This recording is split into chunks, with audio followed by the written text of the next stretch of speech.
Hello, this is Tiara. Hello, this is Ali. Welcome back to another episode of The Goddess Vibration.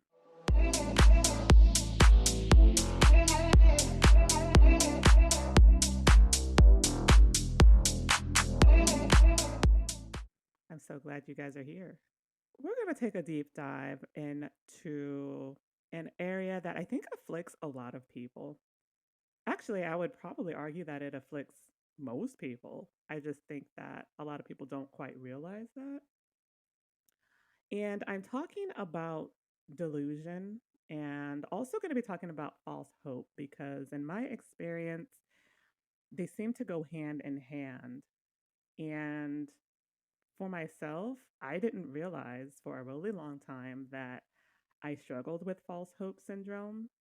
And it's such a weird thing because it also can tie you into patterns of self sabotage. So I do see this among other people, and I think that it's something that deserves a little bit of conversation because knowing that this is something that you're struggling with or that you're carrying can really go a long way when it comes to reevaluating your thoughts and your behaviors and some of the things that you think that might not necessarily be rooted in reality. And at the end of the day, I think, especially in the West and especially in the United States, that our whole society, in some degree, suffers from delusion. Like, even when we're given things that are contrary to the delusion, like we still proceed with it. And it's such a weird, unusual pattern and dynamic. And, I haven't quite fully grasped why this happens or why we do this. I just think that it's it's something that requires great awareness, especially self-awareness. And to escape it, at least for me, it was something that required not only self-reflection, but I also had to have people point it out to me because when you're trapped in delusion, like you don't know that it's delusion. And it can become a very toxic and destructive aspect. And so I really want us to kind of tackle this a little bit because at least then if some of you guys are going through a journey of self discovery, or you're working through your shadows, or you're trying to do some deeper healing work, I'm hoping this will kind of give a little perspective when it comes to beliefs that you might be carrying that aren't rooted in reality. It's interesting that you have to say that you needed people to point it out for you. And I'm not actually disagreeing with that because I am actually the one who has been able to kind of be a second set of eyes for Tiara because I've had many people in my life who were my second eyes and kind of were my mirrors and triggered the shit out of me m- over multiple times in my lifetime. And going back to our last episode when we were kind of talking about like finding the beauty in triggers because a lot of people see it as a very like negative thing, and society has shifted. And I have said it once, I'm going to say it again. We have shifted to this very sensitive, afraid to speak up, walking on eggshells kind of culture where like our free speech is slowly dwindling, it is being taken away. And I mean, the writing's on the wall with what's going on in the United States with this TikTok ban going on. It's like, there's a lot of power. I'm not saying social media is not toxic. There's a lot of toxicity on social media, but there's also a lot of power. And a lot of people have used the TikTok platform to spread awareness and, not afraid to speak up because honestly, you guys, this is like what we need as a society. We need more people speaking up. We need more people bringing in that awareness. We need more people to speak their voice. Now, we can do that without being so triggering. I mean, like obviously everyone has their own response. So, you can't please everyone. Like, I get that. We're not going to please everyone. Not everyone's going to agree with us. Not everyone's going to like what we have to say. And that's okay. But we need to spread this awareness. We need to have these open and honest conversations because without them, we're just going to kind of stay in this continued state of delusion and false hope and not shift and be continue to have all this anxiety and continue to have all the stress and basically continue to be unhappy. Agreed. And one of the things I dealt with for a really long time and still do to some degree is this false hope notion, or depending on, where you go to look up this information, some places call it false hope syndrome. And basically it's this thing that we often do when we repeatedly believe in unrealistic expectations, but we cling to them because they give us a sense of control and optimism.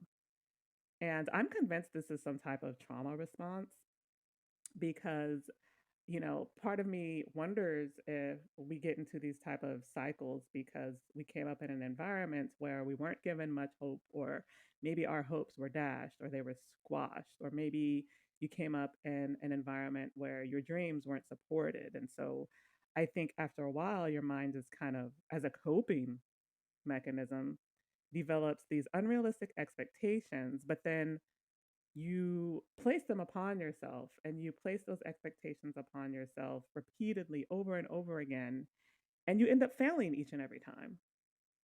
So I know for me, I've had multiple business endeavors and multiple business dreams and goals.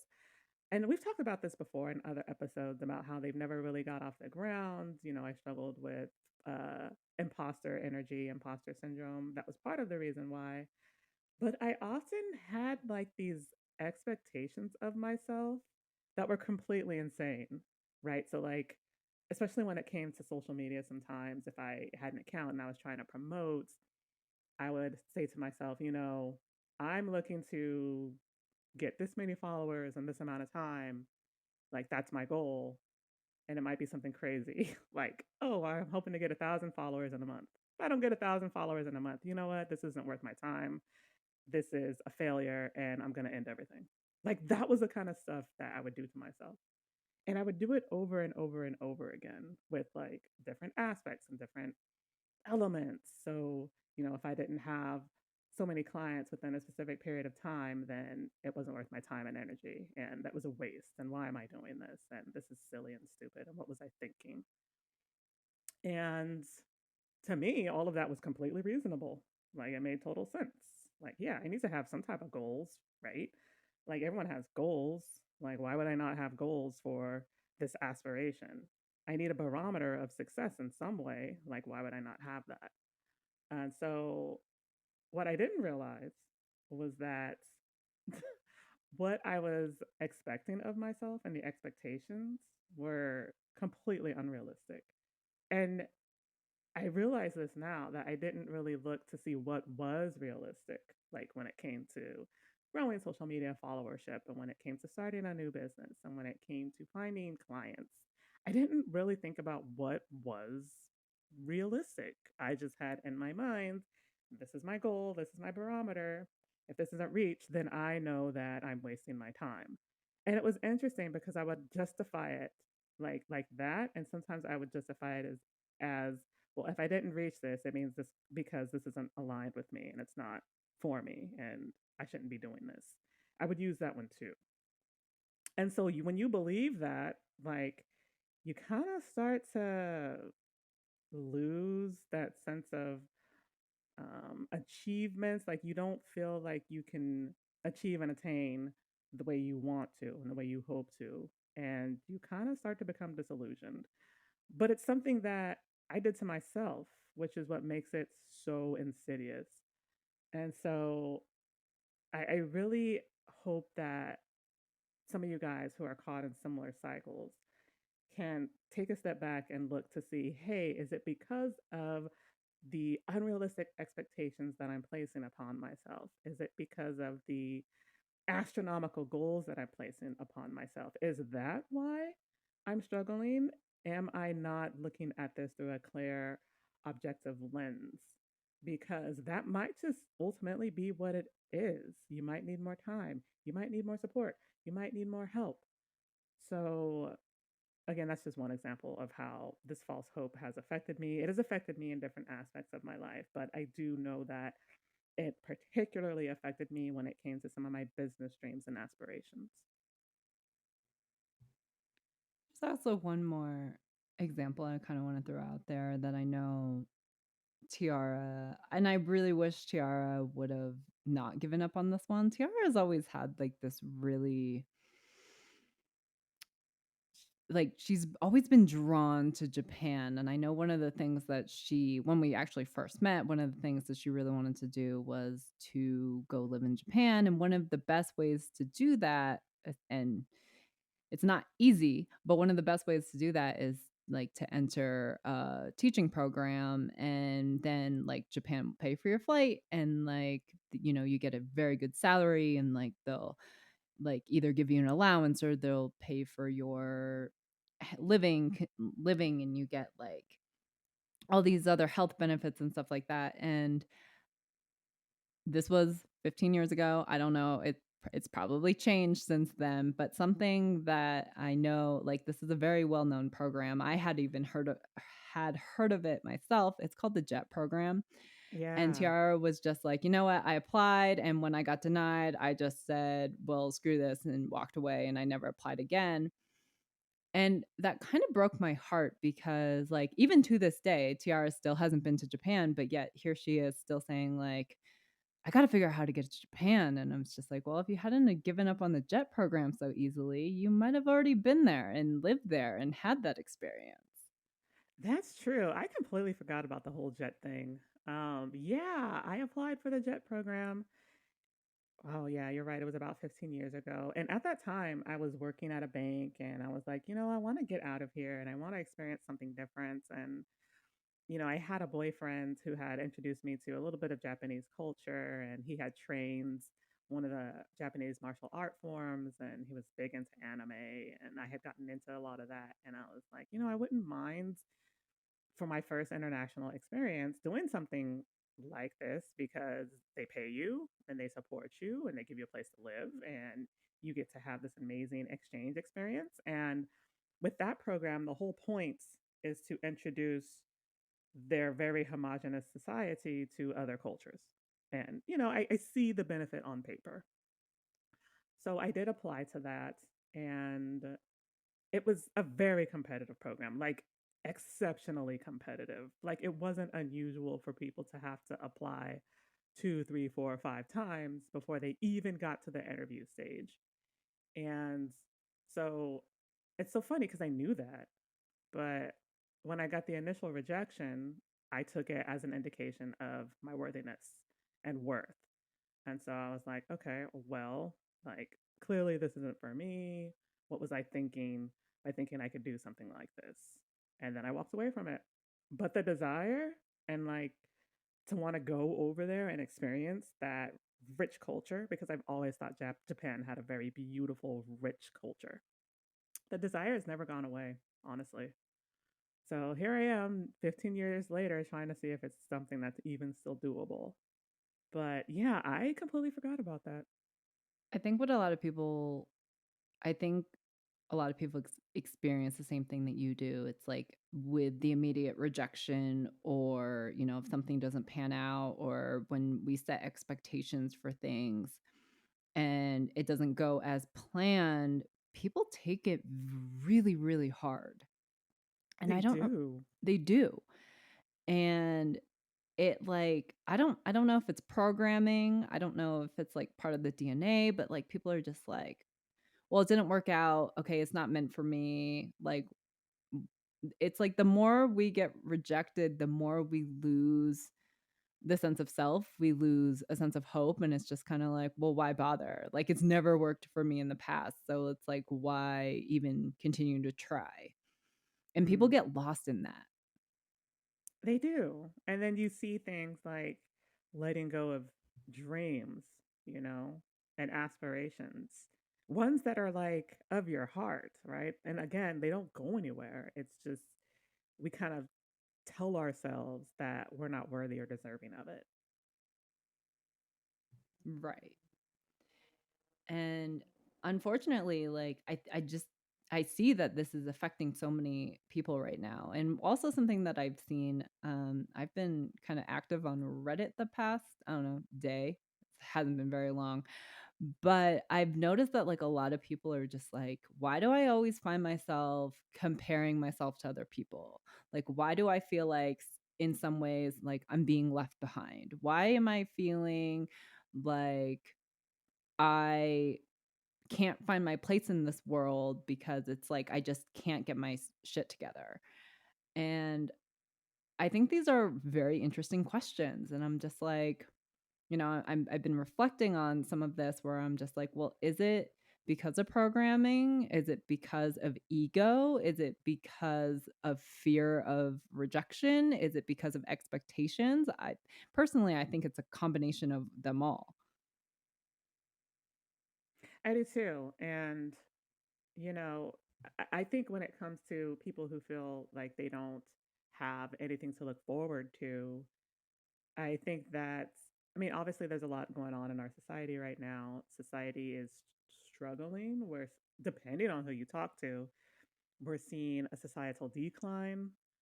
And when that happens, you start questioning your aspirations and if they're worth pursuing any longer. And I get that. And that's very difficult to look at. It's difficult to look at a society that you think is crumbling or that feels like it's crumbling in some ways and see a future within it in any kind of way. So, yeah, that sentiment is rife. And I do see it a lot on Reddit too. But I think it's important that we not let what's happening externally affect us internally.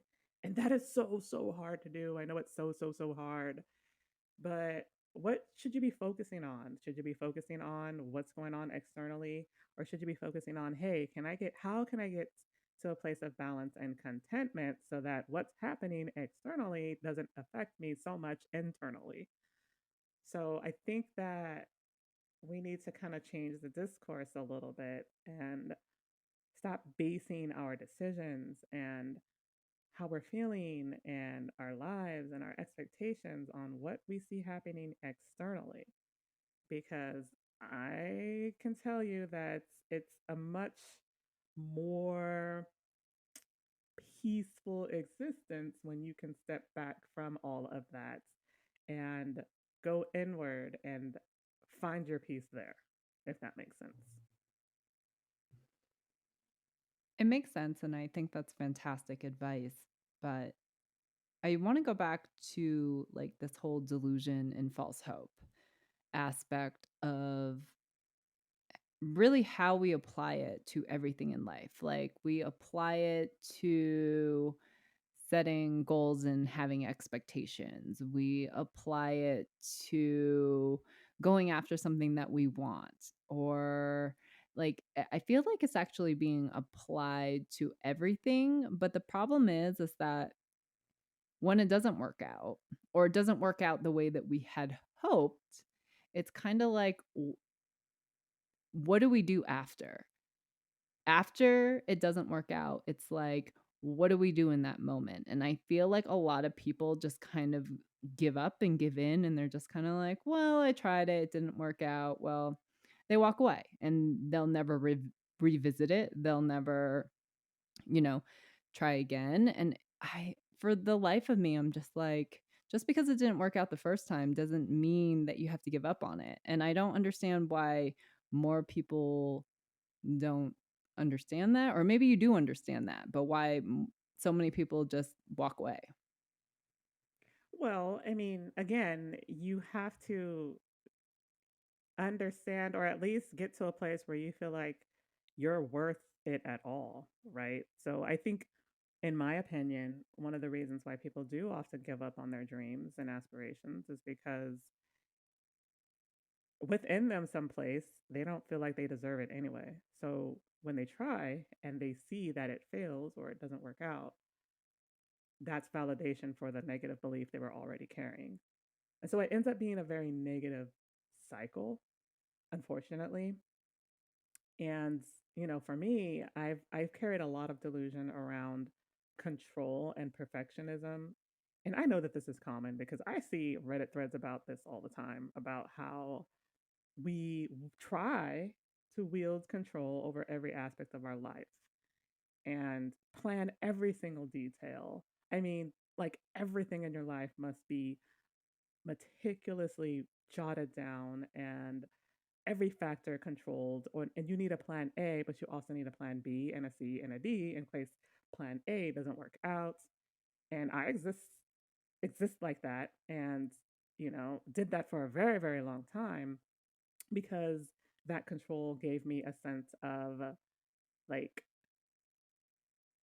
ease, and it gave me a sense of comfort, like being able to at least believe this false belief that I could control every aspect of my life. And you have to be careful with that because, first of all, that's a lie. You can't control every aspect of your life. And it's certainly a delusion, and it's not real. You might think it's real and you might think that you do have control in the ways that you think you do, but you do not. And there is absolutely no feasible way that you can control every single outcome and every possible scenario and think that you can plan for every possible scenario. And trying to do that, like I'm telling you guys, is so incredibly exhausting. Like it is such a major energetic drain that it's not just that, but it also feeds anxiety because for me, like I was never really fully certain that I had factored in every single potential scenario and outcome, and that gave me anxiety. And it's like so unnecessary, and it's so self-destructive, and it's it's crazy that our mind can do that to us. And it took a lot of energy for me to even get to a place where I recognized that I was doing that, and Ali was a big component of that because I didn't realize the extent of it. And I didn't realize how much comfort that gave me, even if it was a delusion. So that's the thing about delusions is they kind of give you like this sense of power and optimism, but that doesn't last. And all you're really doing is setting yourself up to be anxious and nervous and on edge and restless because your body knows that it's not possible and that it's not a realistic way to live, if that makes sense. And all the emotion tied to that just kind of sits there, making you more anxious. And again, it just feeds another destructive cycle. It absolutely does do all of that. The thing about control is that a lot of people actually not only try to control everything within themselves and they can try to control their environment, but I have seen it go as far as trying to control other people. Oh, yeah. It's like people just have it, and I get that. Like people form control issues because fear of the unknown. They're just like, okay, so if I can come up with every permutation, if I can come up with every strategy, if I have, A B C D E F G there, then I'm good. It's like you Yeah. don't have to it's not it's like it gives you a sense of comfort, like you said. It's just like, oh, okay, so I have like 7 scenarios played out, and as long as it goes in one of these scenarios, I'm good. Like I Exactly. and it's that sense of comfort. And I'm just like, life really doesn't work that way. Because what happens if an eighth scenario comes at you that you are not prepared for? Right. You're screwed. But we don't think about that. We don't think about the eighth scenario. It's just like your mind, and it's such an energetic waste. It But your is. It's a mind, huge energetic oh waste. my gosh. But your mind thinks about as many scenarios as it can, and that you were even able to do that, I know for me, gave me a sense of accomplishment. I was like, all right, I got everything squared away. Like, I've got every potential scenario mapped out. Like, I'm good. But it's so crazy because it never got rid of the anxiety. Like, the anxiety was No. still always there.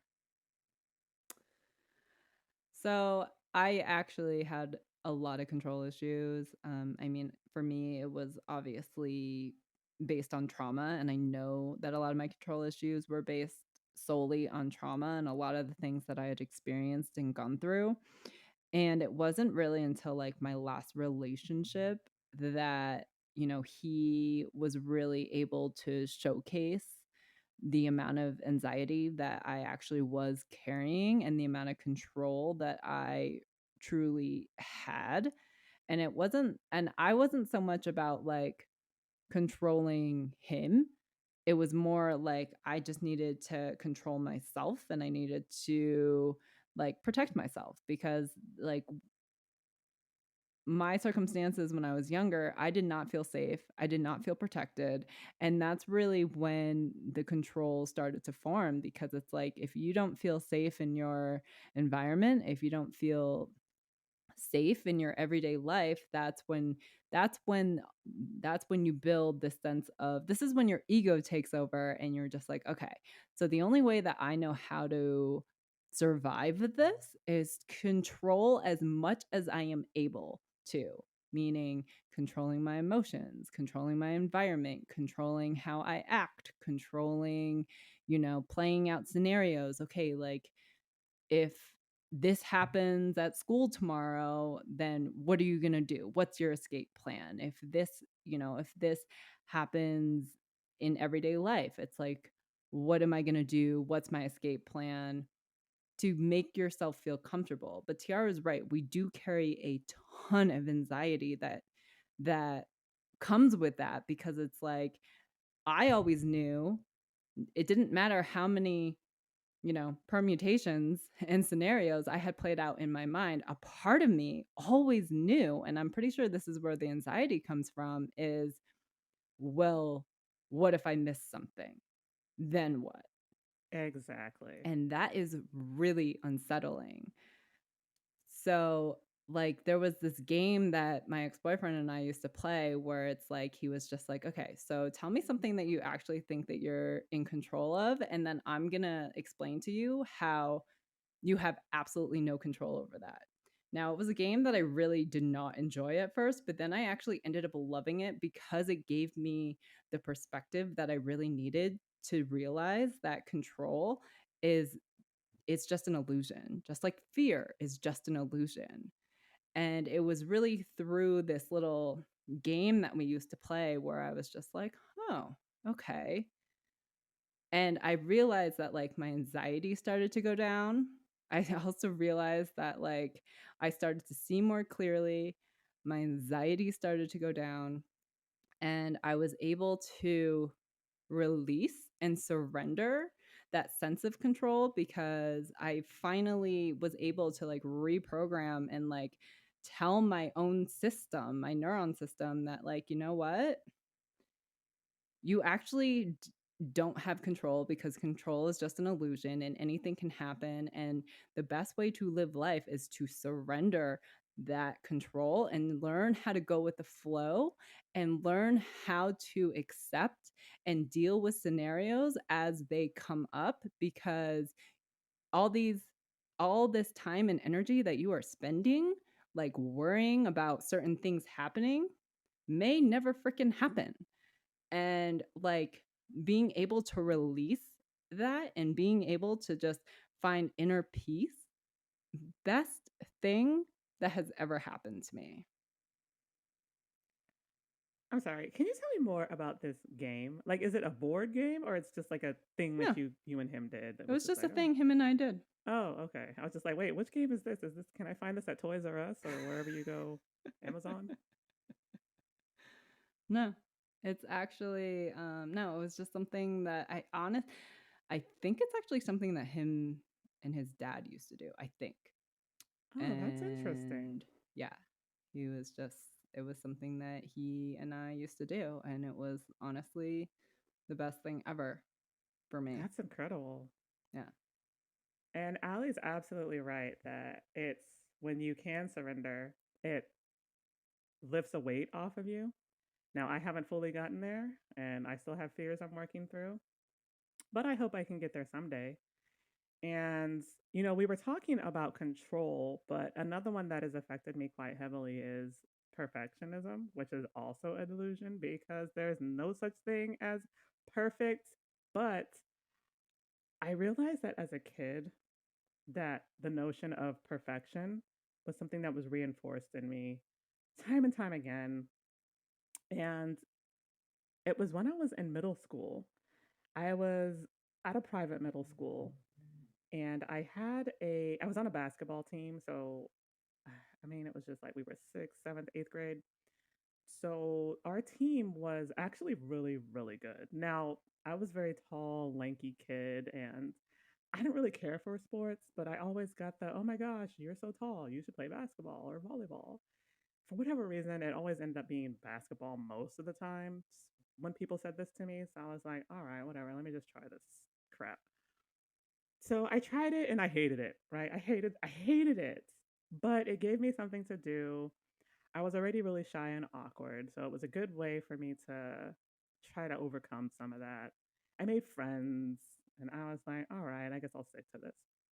But we were actually a phenomenal team. Like we were one of the best teams out of two or three teams in the entire region.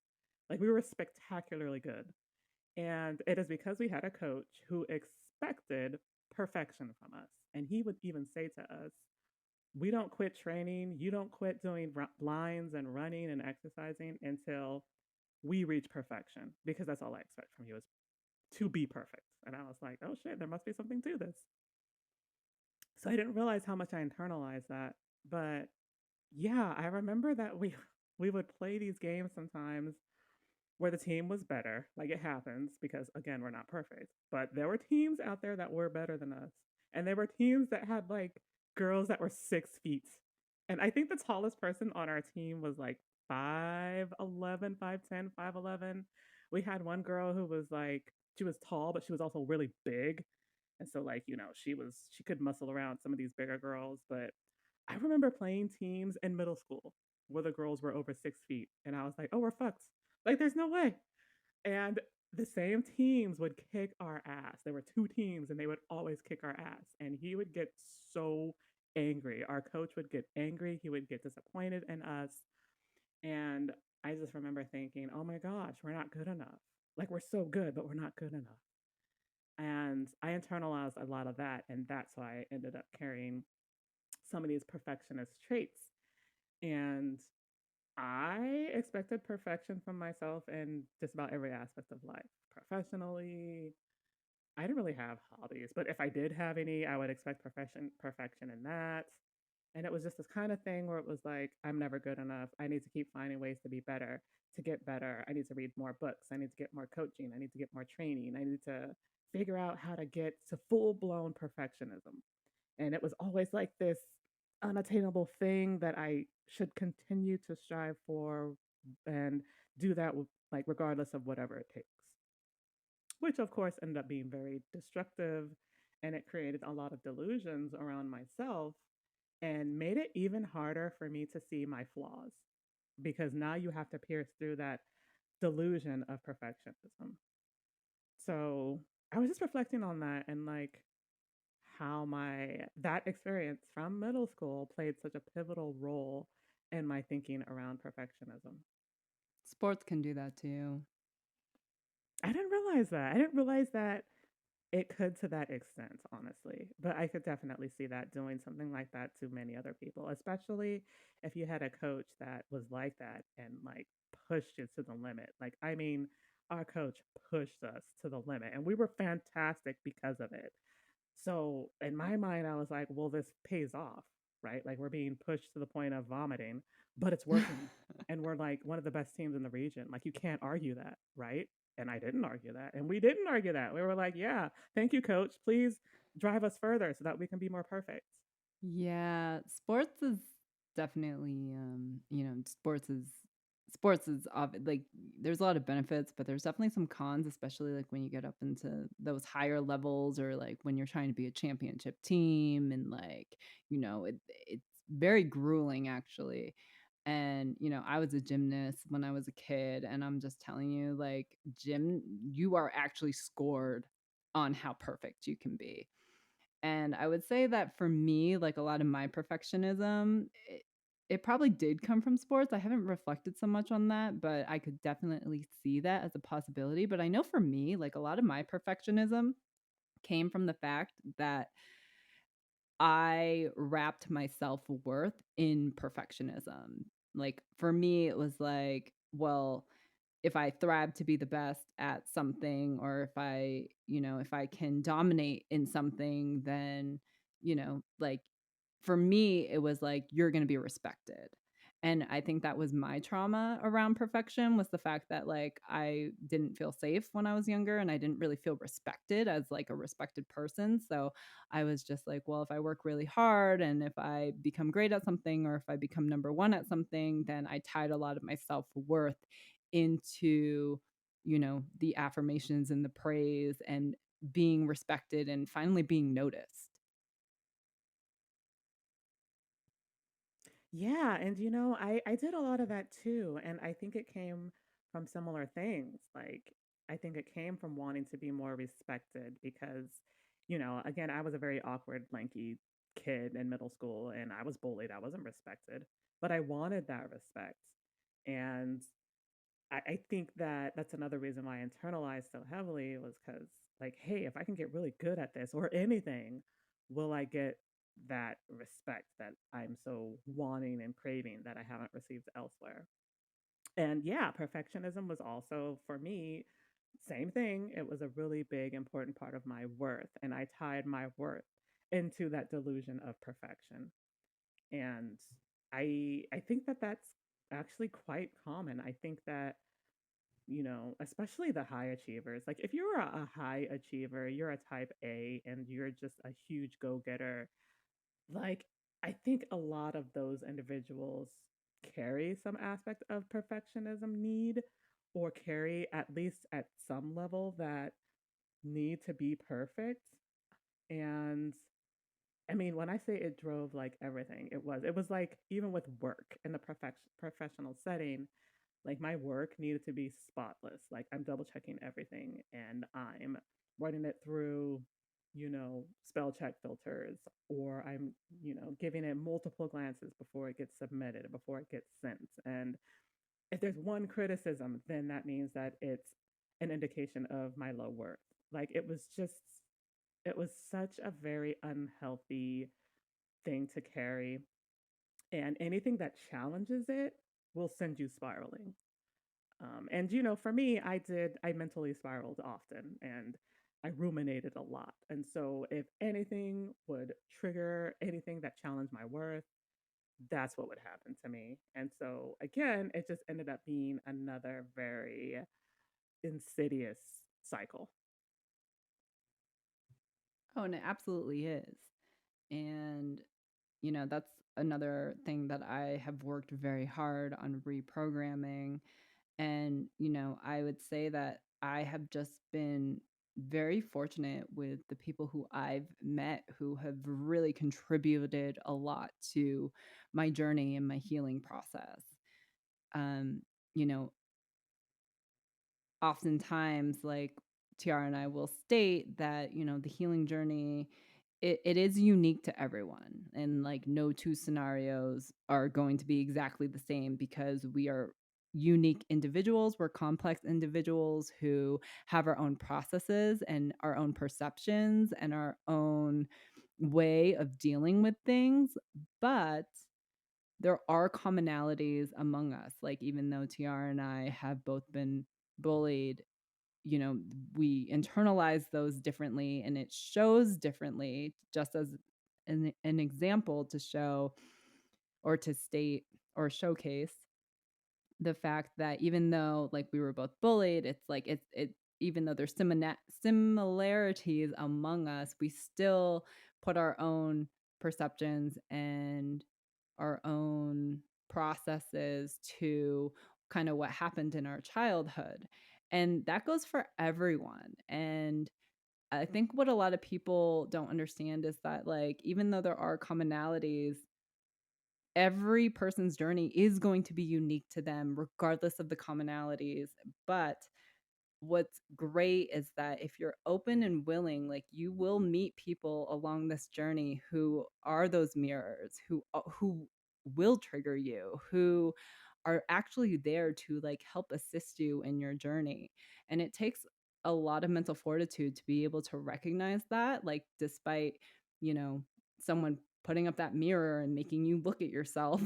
Not always pleasant or fun, but it's like once you can get past that initial like annoyance, frustration, that initial like, why are you here? Go away. You you develop like this certain appreciation for those people who come into your life and are able to be that mirror and really kind of show you in a new light, because without that, I'm telling you, I would probably still be very behind in my healing journey, because if no one's there to help you or assist you, it's just like you're just kind of like, unless you are able to navigate your own system, navigate your own mind, navigate your own behaviors without outside help, people are going to kind of be like Tiara and just kind of stay in this state of delusion and false hope and this bliss of, oh, yeah, like everything's fine. Like, I got this. Because that's what your ego is telling you. Your ego is telling you, you got this. Like, you're right. They're wrong. And it's a very dangerous thing. It is. And, I haven't had the same, unfortunately, I haven't had people call me out in the way that I think I should have been, not even just in my adulthood, but also like through adolescence. I didn't really get that same exposure. And I think that we all need that to some degree. The only reason why I'm anywhere where I am now is because of Ali, and thanks to her support and the support of the gods and the archangels is the only reason why I am where I am right now. But, if you don't have that, I know a lot of people do not have that.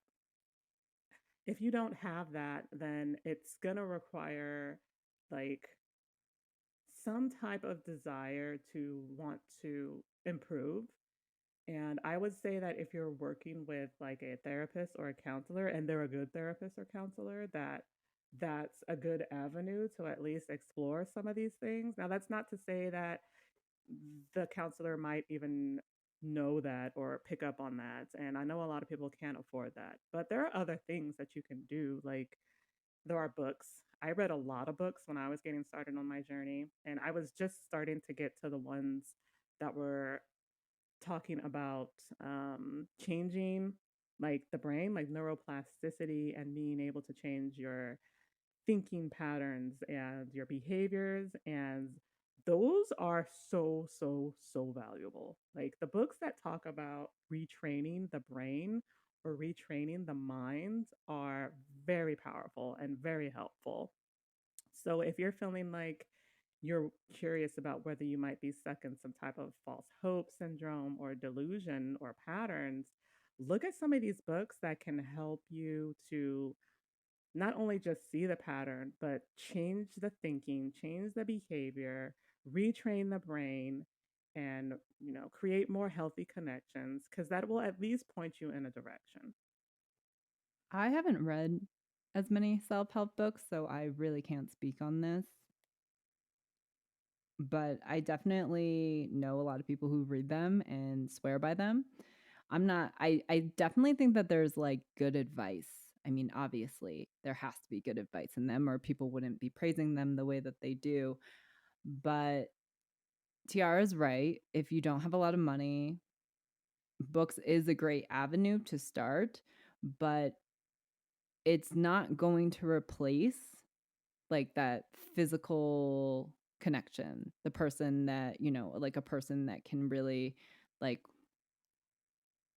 talk you through it or walk you through it or vent or whatever. So it is really important that like some everyone should have someone, just someone that they can like talk to or bounce ideas off of or just say like I actually had a friend say to me the other day like, "Hey, can I get your opinion on this? And like I would really appreciate it if you would be honest with me."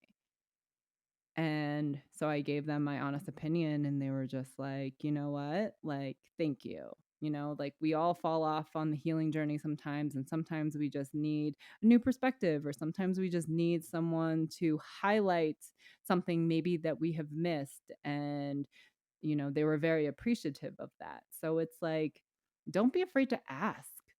Like I know some people might be scared of the answer, and I know that's probably why some people don't ask. It's because, they don't want to hear the answer, or they want to run, or like a laundry list of reasons on why people are just too afraid to ask. But, if you feel comfortable enough and if you're with the right person, like don't be afraid to ask. Agreed. And if for whatever reason you can't do that, or if for whatever reason you don't have connections that you can rely upon for something like that, there are online communities that are very supportive. There's a ton of online communities on Facebook that are geared towards some of this stuff. I've seen a couple on Reddit, but we also have a spiritual community that is meant to be just that. Like, it's meant to be a soul tribe. It's meant to help support you along your journey and provide you with tips, tools, and resources that can be helpful, called the Higher Vibe Tribe. You can access it on our websites. So, if you don't know anyone in the physical, there are still resources and ways where you can reach out to someone, get some support, and, ask for that feedback, ask for some guidance, ask for some tools or resources to help you see some of the things that you might not be seeing within yourself.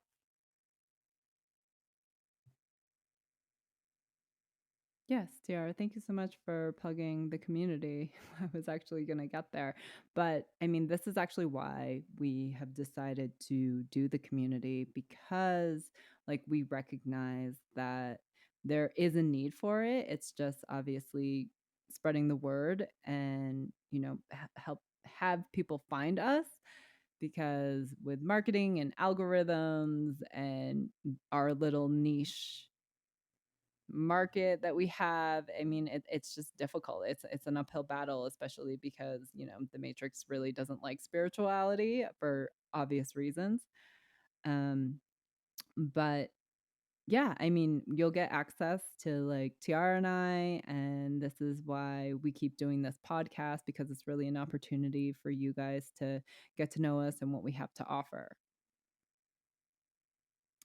Yes, and you can get to that through our website at www.goddessvibrationstudio.com, which, by the way, also includes two really cool freebies. There is a crystals guide on there, and it's a very thorough crystals guide, too. And it's easy to read, easy to follow. You can use it to activate your crystals, make your crystals work for you in a way that you probably haven't been able to before. And there's also a clairsenses guide on there that is meant to help you identify the clairs you might be carrying and how to know which clairs you might be carrying. And both of those are completely free on our website. Completely free. Gifts to you guys. So please do check those out as well.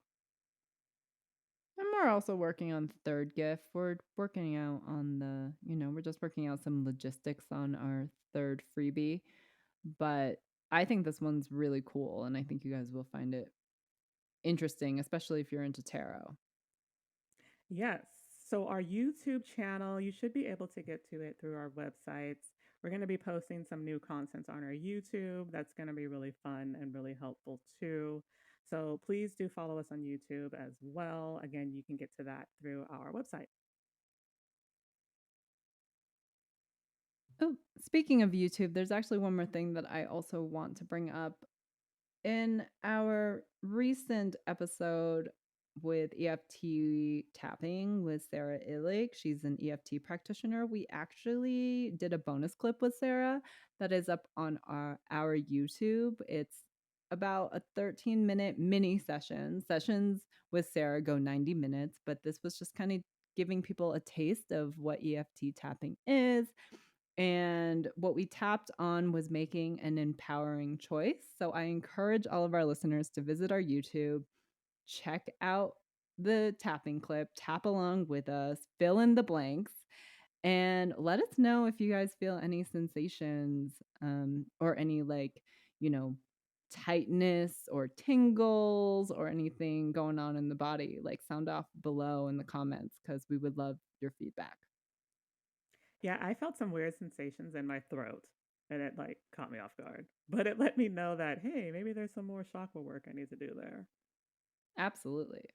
So please go check out all of that. Check out our website, check out Patreon, check out our YouTube because we have fun and exciting stuff, all geared to help you guys. Absolutely. So thank you, everyone. I hope you guys were able to take something away from this message about like perfectionism and control and delusions and false hope, because these are things that we all carry and it is an uphill battle. But the message is you guys are not alone. We're here to help, we're here to support you, and we're putting out all this content to support all of you. That we are.